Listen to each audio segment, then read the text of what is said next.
Donc en gros, on va rentrer directement les deux pieds dans le plat. Donc là, je vous ai mis le plan. Donc ce que j'ai fait un petit peu là dernièrement, regrouper 2-3 idées, grosso modo, pour voir ce qui peut être fait.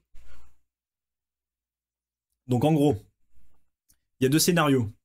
Ceux qui ne sont pas encore rentrés, les touristes, les lucioles, qui vont commencer à se bouger un peu le cul maintenant, avec les, comme on l'a vu, 70-80% des personnes qui rentrent à l'ATH. Donc là, maintenant, le retail qui se réveille, c'est des gens qui n'ont pas de crypto, ou peut-être qui n'ont plus de crypto, qui étaient là en 2021, qui ont déjà fait le top, qui se sont fait rect, et qui comptent se refaire, qui c'est bon, bref. Ou alors des personnes qui n'ont pas encore accumulé, qui sont pas rentrées sur des projets qui y étaient. Dans tous les cas, ce qu'il faut bien comprendre, c'est que pour l'instant, la majorité des gens, ils sont pas encore rentrés. Ils commencent, là, depuis mercredi, à entendre reparler du Bitcoin. Ils se disent, putain, c'est pas mort. Putain, il y en a qui sont encore en train de faire des sous. Et j'ai encore loupé. Et FOMO. Et tous ceux qui sont pas formés, voilà, ils arrivent maintenant. Et il y a ceux qui ont un bag complet, donc qui sont satisfaits avec leurs actifs, qui ont déjà accumulé durant le bear market, en DCA. Très certainement, on n'a pas réussi à choper le bottom, mais dans tous les cas, c'est une situation beaucoup plus positive, hein, avec des prix d'achat plus bas. On verra un petit peu. Donc on va commencer premièrement avec ceux qui ne sont pas rentrés, parce que c'est la majorité des personnes. J'espère que ce n'est pas votre cas. Ou alors ça peut être votre cas sur des tokens où vous n'êtes pas encore rentré, potentiellement vous souhaitez rentrer dessus. Donc déjà, premièrement, et on l'a déjà vu, c'est jamais trop tard. Et c'est vrai que rappelez-vous, bon, on va peut-être pas parler du dernier bull run, mais plus récent, time frame, enfin, orientation temporelle plus récente en mars. Rappelez-vous, si vous étiez là, cette petite sensation de ça y est, il se passe quelque chose, l'ATH, l'euphorie qui n'a pas duré bien longtemps, hein, mais qui était là quand même, où tu avais envie de tout acheter, les alts qui avaient commencé à pumper, notamment ceux de l'IA, et là il y a eu un gros FOMO sur les tokens d'IA. Résultat, 6 mois après, ils étaient à moins de 30, moins 40, moins 50%, donc c'est jamais trop tard. Et même sur des niveaux actuels, et là, bon, les alts, ils n'ont pas encore, dans l'ensemble, commencé à trop pumper, mais les bougies vertes, c'est pour les touristes. Donc il y a des corrections, il y en aura. Donc, et des corrections parfois violentes, on va parler moins de 20, moins 30, moins 40%. Donc ça, c'est ce qu'on attend vraiment pour rentrer le gros. Là, dernièrement, avec les bougies vertes, tout ce qui pump, bon, ça peut être encore des bons prix d'entrée par rapport à ce que ça sera dans 6 mois, mais dans tous les cas, c'est jamais bon d'acheter des bougies vertes. Après, on va pas être non plus hyper cartésien à dire il faut jamais le faire. Moi, ça m'arrive aussi, et ça m'est arrivé surtout par le passé, mais bon, des fois, tu peux commencer à sentir un truc, et c'est jamais trop bon. Mais dans tous les cas, je vais pas vous dire non mais jamais rentrer sur les bougies vertes. Si ça peut vous éviter de faire des trop grosses conneries, on va pouvoir hedger le FOMO, c'est-à-dire s'éviter de ne pas être exposé du tout sur un coin qui commence à pumper. Voilà, donc ça peut arriver. L'idée, ça serait de rentrer avec, et encore une fois, c'est des ordres de grandeur. Il n'y a pas de formule magique, chacun fera comme il veut, comme il peut, et c'est son argent. Moi, je suis responsable de rien dans tout ça, juste de mon propre argent. Donc c'est des ordres de grandeur un petit peu pour vous aider à réfléchir et à faire votre plan. Et d'ailleurs, deuxième coup de pub, c'est ce qu'on voit dans la formation pour réfléchir par vous-même. Parce que moi, j'ai pas la formule magique. Vous remarquez qu'on fait très peu, voire quasiment pas d'analyse de projet en me disant ça c'est la pépite de x100. Parce que, voilà, je m'avance un petit peu, mais tout le monde vous dit quand acheter et jamais quand vendre. Donc là, on voit un petit peu des formules pour quand vendre, personne ne te le dira. Tout le monde te dira achète, achète, ça va pump, jusqu'au moment où ça ne pumpera plus et tu vas te retrouver à tenir la patate chaude et à te faire rect. Donc l'idée, c'est plus donner des idées pour réfléchir selon moi ce que je fais. Si ça te convient, ben, tu peux essayer de réfléchir aussi, mais dans tous les cas, voilà, c'est pas un conseil, c'est juste ce que je fais moi et des pistes de réflexion qui m'ont aidé dans ce que je fais.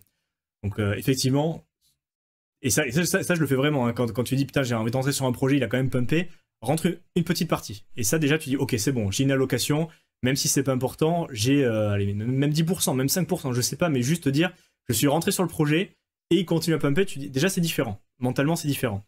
Et ensuite, pourquoi pas, eh bien, faire du DCA sur les dips avec ce qui te reste de rentrer, cette allocation pour cet actif, tu dis ben, j'ai 500 euros, 1000 euros, 2000 euros, le nombre d'euros qu'on veut à mettre sur un coin, il est en train de pumper, je le guettais, bon, c'est pas trop ce qui peut se passer, mais dans tous les cas, à chaque correction, parce qu'il va y avoir des montées, il va y avoir des corrections, 20, 30%, idéalement, on attend des corrections de ce niveau-là, hein, c'est pas une correction de 3% et on rentre tout d'un coup, ça corrige de 20, 30%, on peut commencer à recharger, et il va falloir penser à la sortie qui est le cas déjà des personnes qui ont bac complet, donc on va le voir en second.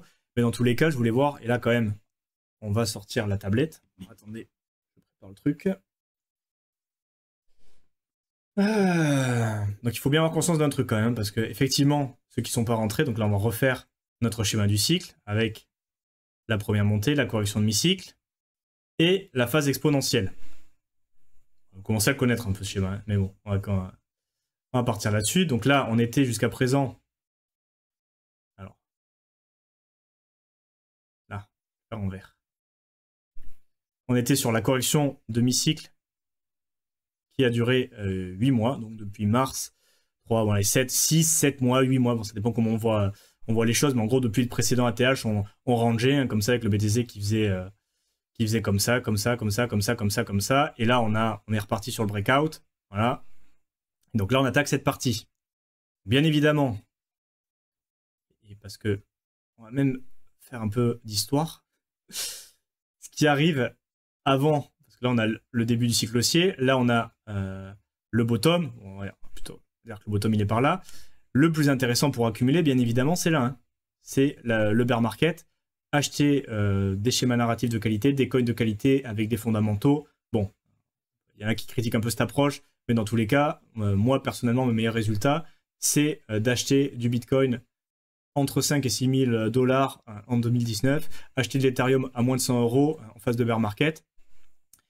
Mais effectivement, là où on en est actuellement, c'est-à-dire là, mais pour ce cycle-là, ces prix-là, ils sont plus possibles. En plus, il y avait le deuxième moment, donc là c'est first, là c'est golden, acheter des altcoins quand tout est liquidé à moins 90% en bear market.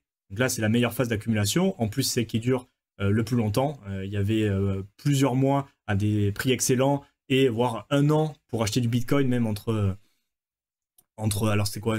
On l'a vu dans un live aussi, donc je vous invite à le regarder sur les stratégies de sortie, mais entre 20 et 25K. Donc là vous êtes déjà presque sur un fois 3 et même un peu plus. Et après, le deuxième moment, si on a loupé ça, parce qu'on se disait, la crypto c'est mort, le bear market, moi je suis plus là, j'en ai rien à branler. Là, il y a les gens qui se réveillent à l'ATH. Donc là, on a eu un petit réveil à l'ATH. Il y avait encore ces 7, 6, 7, 8 mois pour accumuler à des prix quasi similaires à octobre 2023. Donc en fin de phase baissière, en début de phase d'accumulation, de breakout, comme vous voulez l'appeler. Mais en gros, là, il y avait une deuxième opportunité, la deuxième chance pour ceux qui n'étaient pas là pendant le bear market, qui sont réveillés à l'ATH. Là, on vient de passer 6, 8 mois avec des altcoins qui étaient encore avec des valorations très basses. Bitcoin, c'était plus trop le cas parce qu'il avait déjà eu son ATH. Il a rangé jusqu'à les 50, je sais plus, autour de 50 000, mais dans tous les cas, bon, il a pas pris non plus à moins 50%, même si par rapport à aujourd'hui, on n'est pas loin d'un x2, bon, pas encore, bien évidemment, à 50%, je sais plus vers... On est retourné dans tous les cas, voilà, il y a un multiple qui est moins important. Par contre, les alts qui commencent à pumper, là, c'était encore bon moment de les acheter. Là, maintenant, attention, si vous n'êtes pas encore rentré, parce que là, on arrive sur la Danger Zone ou Banana Zone ou Mania Phase ou ce que vous voulez. Et donc là, mais c'est le dernier moment pour rentrer parce qu'on va s'approcher du top. Mais c'est clairement le choix 3, l'option qu'on aimerait éviter idéalement. Mais bon, s'il n'y a aucune position qui sont prises pour l'instant, évidemment, il y a le FOMO, on a envie de se positionner. Mais bon, il va falloir assumer plus de risques parce que dans tous les cas, voilà, là, il y a le ratio risque-rendement est au top, optimal. Là, il est un peu moindre. Et là, toute cette phase de rentrée, parce que bon, à un moment, il va falloir arrêter de rentrer parce que le ratio risque-rendement va être complètement défavorable. Et surtout, voilà, regardez, les points d'entrée, on va les faire comme ça. Et plus vous rentrez tard, et plus vous vous rapprochez de l'ATH, plus le ratio risque-rendement, il est pourri en votre faveur. C'est-à-dire que là, potentiellement, si vous rentrez là, vous avez ça de upside, donc de potentiel à la hausse. Et par contre, vous avez ça de downside, donc c'est-à-dire que surtout si vous êtes sur des alts et des alts spéculatifs, c'est un proxy, je l'ai vu, j'ai bien aimé la formulation, c'est un proxy pour faire du cash les alts. Donc la quasi-totalité des altcoins, même ceux avec des fondamentaux, vont prendre un moins 90% dans la gueule. Et donc au final, plus vous rentrez tard dans le cycle, et plus vous rentrez tard à partir de maintenant, plus votre ratio risque-rendement va être mauvais, parce qu'il vous restera potentiellement quelques dizaines de pourcents, voire un petit x2. Par exemple, et ceux qui rentrent, maintenant, il y en a qui ont des cibles à 140 000, mettons un BTC à 140K, voilà, pour ce cycle. Mettons que ça soit l'ATH qui paraît, bon, c'est conservateur, mais c'est beaucoup plus raisonnable que les 300K, je vous rassure. Bah, ceux qui rentrent maintenant, mais on peut même plus dire 70K, on peut dire 80K, donc il reste même pas un x2, hein, grosso modo. Ceux qui rentrent maintenant sur des niveaux, on va dire, parce qu'on est là à 80K, on est d'accord que si l'ATH il est à 140K, bah, il vous reste même pas un x2. Alors que ceux qui sont rentrés là pendant plus d'un an à 20K, bah, eux, le ratio risque-rendement il est inversé, parce qu'au final, ils ont en vert. Attends, non.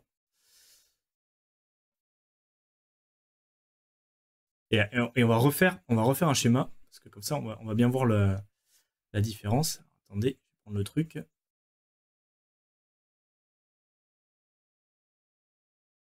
Donc ceux qui sont rentrés ici, quand on reprend, alors là c'est attention, la fin du bear market. Donc là ça descend, il y a le bottom qui va être fait là, et après on repart sur le cycle haussier. Au final, et là on parle, voilà, le bottom ici, donc peut-être novembre 2022, FTX, machin, mais le bear market il était déjà là depuis presque un an, hein. Donc au final, ceux qui sont rentrés en DCA et qui ont pris des positions comme ça, là, durant le bear market, la phase d'accumulation, au final, eux, il leur reste toute cette partie-là d'upside, donc tout le cycle haussier, et le downside, donc le potentiel perte. C'était au final, si vous êtes rentré là, le downside, c'était, allez, peut-être 10%, 15%, c'est-à-dire vous êtes rentré sur ces valorations-là. Mais par contre, il restait peut-être encore à se faire liquider, enfin, se faire défoncer, peut-être 15, 10%. Par contre, derrière, et là on parle d'un Bitcoin autour de 20K en DCA avec un 15-16K au bottom, en potentiel de upside, vous étiez sur alors si on reprend notre exemple conservateur de 140K, à 20K, vous étiez sur un x7. Donc en gros, là où ceux qui rentrent maintenant à 80K, à nouveaux ATH, ils sont même pas sur un x2, vous, l'upside, il est d'un x7, donc il est quasiment 4 fois plus important. Donc c'est pas le même profil. Et là maintenant on va le voir au niveau de la gestion du risque. Donc c'est important de le voir, hein, parce que ça implique que ceux qui rentrent maintenant, il va falloir gérer le risque et être moins gourmand. Et c'est ça le piège, parce qu'on va vous dire, t'inquiète, il n'y a pas de souci, ça va continuer à monter. Et toi tu l'espères aussi, parce que tu dis, je rentre maintenant, on part 2x3, 2x4, 2x5, c'est ce que j'espère aussi. Sauf qu'on l'a vu, c'est peut-être pas un x5 qui reste, c'est peut-être un 20%, c'est peut-être un x1,5, c'est peut-être 1,75. Et donc, il va falloir être moins gourmand, mais ça, bon, la majorité des gens, ils le feront pas, malheureusement. Mais bon, c'est quand même important de le connaître, et ce ratio risque-rendement en fonction du moment où on est rentré. À l'inverse, j'espère que c'est votre cas, ceux qui ont déjà des bags bien chargés, des bourses bien remplies, avec des bags complets, qui ont atteint leurs objectifs d'accumulation dans des zones intéressantes, préférablement zone 1 ou 2 pour accumuler. Il va falloir être patient, parce que là, c'est là où tu as envie, et on va te parler de plein de projets, il y a plein de trucs qui vont se lancer. Rappelez-vous aussi du live sur les altcoins, où il y a plein de nouveaux projets qui vont se lancer avec les financements. On va pas refaire le topo, mais il y a un live dessus sur pourquoi ce live est différent aussi au niveau de la dilution des altcoins. Donc il va y avoir des gros lancements et des opportunités, entre guillemets, partout, sur Twitter notamment, où ça va être l'orgie. Si on a déjà notre bag et qu'on a déjà notre truc et qu'on est déjà rentré sur des bons prix, pas besoin de s'affoler, même si ça va donner envie de faire des rotations, de faire des choses comme ça. Patience. Au final, on va le voir aussi qu'on n'a pas les mêmes approches en fonction aussi du temps qu'on a dédié. Donc si vous avez la crypto, c'est quelque chose qui est plutôt secondaire, c'est pas votre activité principale, comme beaucoup de youtubeurs ou de gens qui présentent le contenu. C'est pas la même approche, parce qu'eux, ils ont que ça à faire de la journée. Vous, c'est peut-être pas le cas, donc il va pas falloir non plus se disperser trop. Donc si vous avez un bag qui est satisfaisant avec des bons niveaux d'entrée, patience, on n'est pas pressé. Les mois qui arrivent vont être hyper intéressants, ça va être hyper stimulant, il va y avoir de l'émotion, de la volatilité.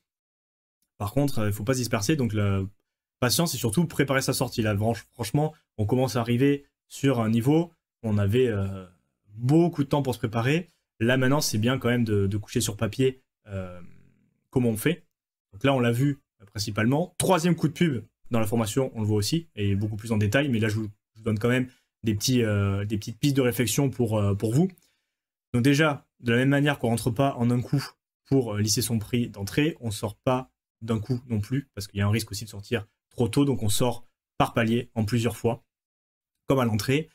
On peut penser en pourcentage de bague. Encore une fois, c'est pas la stratégie miracle pour devenir millionnaire, hein. C'est des pistes de réflexion pour vous aider à réfléchir. C'est tout, sans plus de prétention. Donc moi, ce que j'aime bien penser, c'est en pourcentage de bague. S'il se passe ça, je vends un certain pourcentage de mon bag avec une gestion du risque qui est adaptée. C'est-à-dire que potentiellement, si on est encore early dans le cycle, donc là, on est plutôt early dans la phase euphorique. Donc ceux qui commencent à vendre, on peut commencer à vendre des montants plus petits, sans compter qu'il y a aussi la récupération de la mise initiale. Donc par exemple, si on fait 1 x 2, on sort 50% pour récupérer la mise initiale, mais c'est peut-être trop agressif comme stratégie de sortie si on estime qu'on est encore tôt dans le cycle. Donc éventuellement, on peut commencer à prendre des profits, on peut commencer à sortir du 10%, du 20% si on est déjà sur des multiples ou un pourcentage conséquent pour nous. Mais il y a cette idée toujours de gestion du risque. Plus on va avancer dans le cycle, plus ça va être risqué.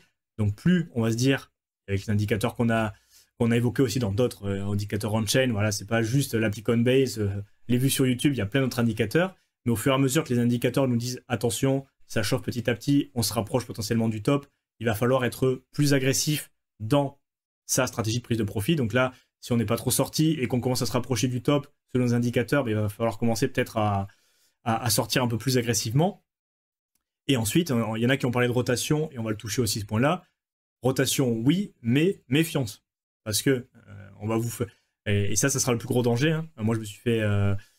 j'ai perdu un tiers, ouais, je sais plus combien c'était, mais une quantité, bon, c'était pas la majorité, mais au final, tu te dis, j'ai fait des plus-values, j'ai fait de l'argent, et il y a des nouveaux schémas narratifs, il y a des nouvelles choses, nouveaux shiny objects qui arrivent, et j'ai envie d'aller dessus.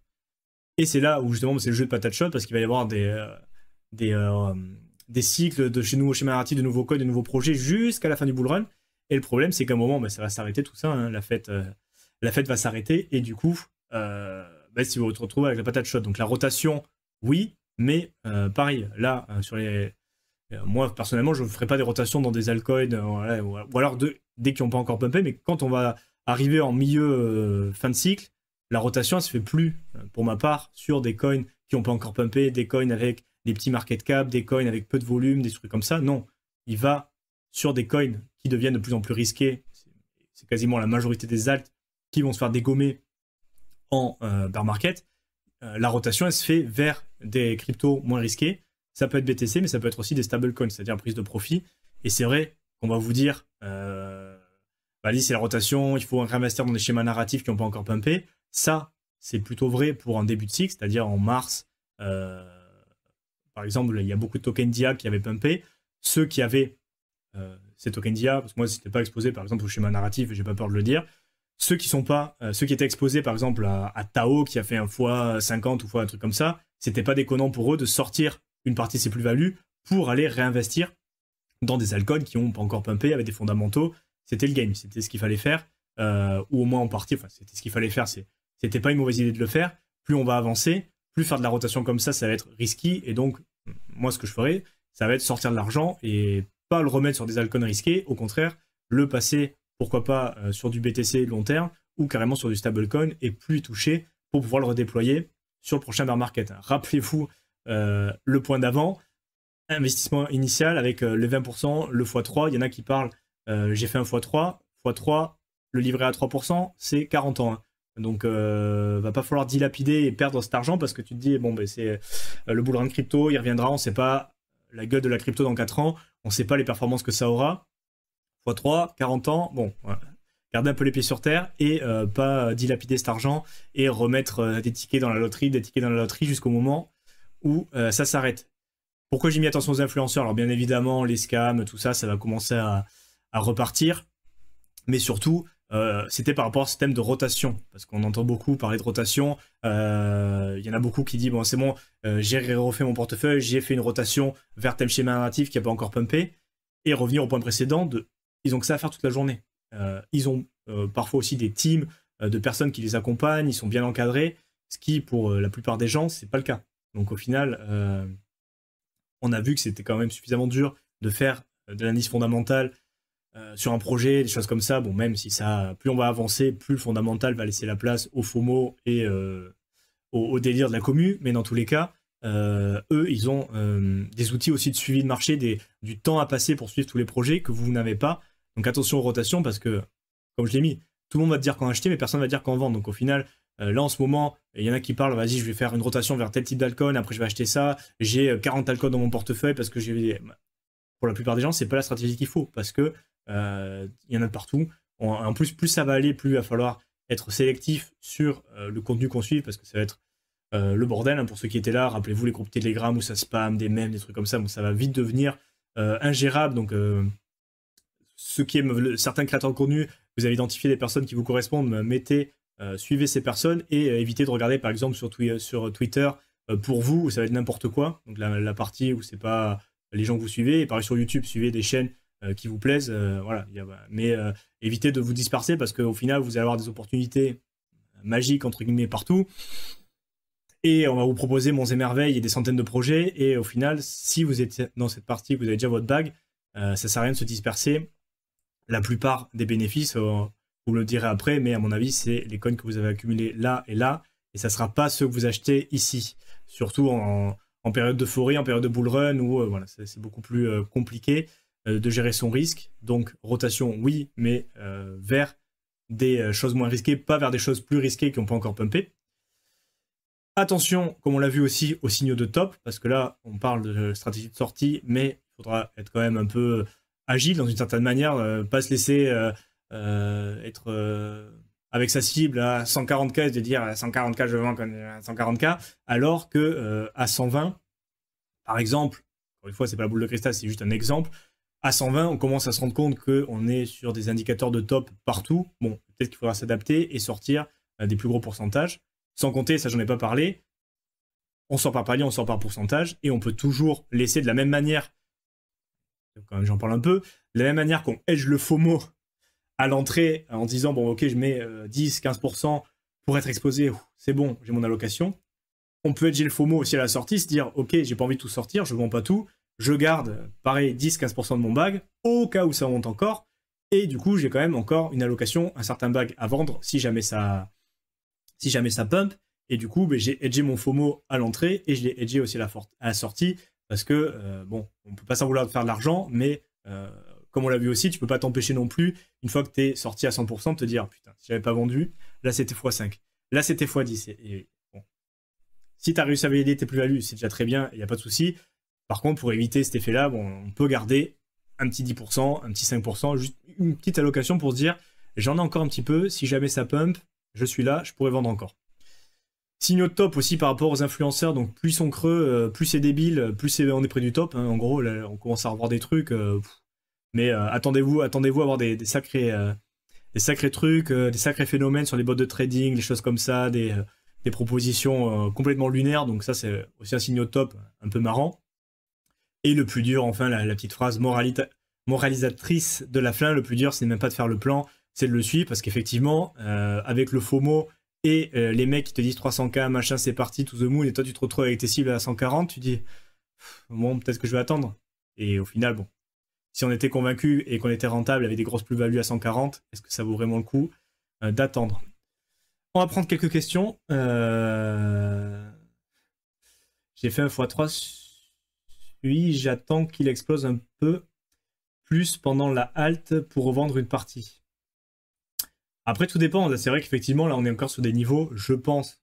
Voilà, mon pronostic perso, il y a quand même la season qui est en train d'arriver. On est quand même en train d'avoir un bull run avec un scénario qui se profile un petit peu comme on avait vu au cours des lives et des mois précédents, sur quelque chose de normal, hein, un cycle avec un Bitcoin qui attend, qui pump pas direct après le halving.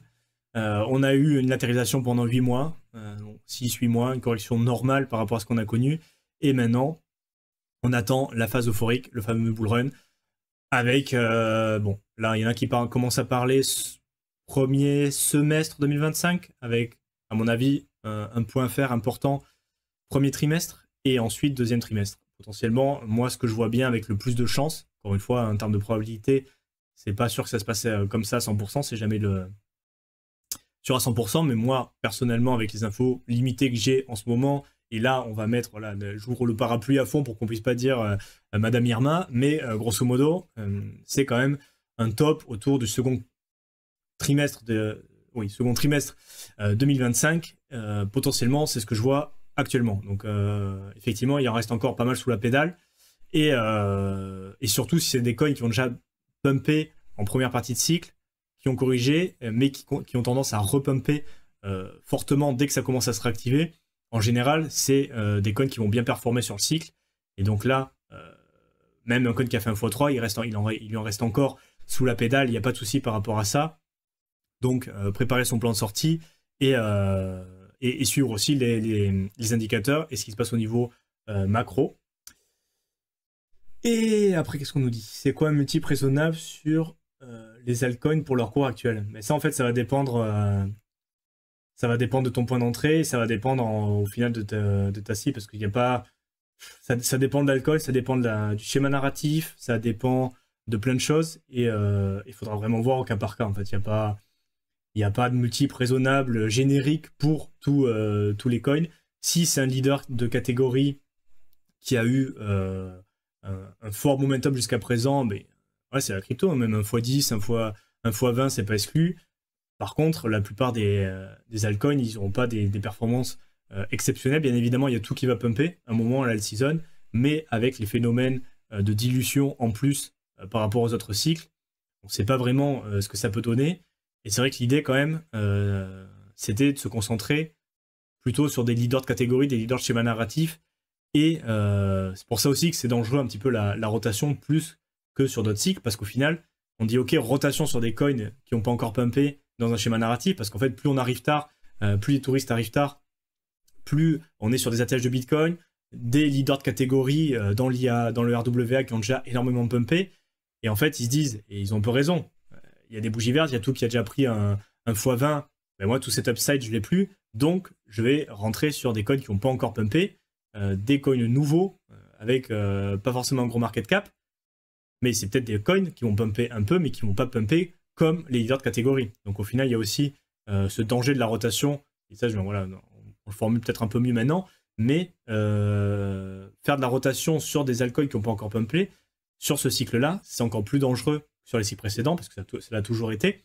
Mais là, on se retrouve dans une situation où en plus, il y a une dilution des alts, que nous on a évoqué depuis juin, Benjamin qui disait que les gens commencent à l'évoquer sur les dernières semaines, mais c'est un phénomène qui est réel. Et là, en plus, on va faire le suivi des nouveaux projets qui se lancent dans les semaines qui arrivent, parce que là, c'est encore assez frais, mais si on a un vrai Q4 2024, comme on le pense, avec October, November, Bull December, je ne sais plus comment ils appellent ça, on aura vraiment des données en fait sur le lancement des projets. Moi, ce que je m'attends aussi, c'est un pop-up, c'est un lancement important de nouveaux projets sur ce dernier trimestre 2024. Maintenant, si on repart sur une tendance vraiment haussière confirmée, on va avoir un gros lancement de projets qui vont chercher justement à attirer ce capital, et notamment le capital retail. Comme on l'a vu au début, au début du live, le retail commence à revenir, et c'est lui qui va acheter les altcoins, et plus on va descendre dans le market cap, plus il va en acheter. C'est pas l'institutionnel qui, lui, va rester sur le top 2 pour l'instant, hein, grosso modo, et les stablecoins, bien évidemment. Mais dans tous les cas, voilà, c'est pour un multiple raisonnable, ça dépend. Bien évidemment, des x2, des x3, ça reste la crypto. Mais nous, ici, voilà, vous avez pu remarquer, on n'est pas sur du x100, la nouvelle pépite, machin, donc prudence. Et c'est mieux d'être plutôt raisonnable. Alors, c'est moins sexy, mais dans tous les cas, il y a plus de chances de rester un peu sur terre et de pas déconner complètement, parce que ça va être le cas de la majorité des personnes, encore une fois.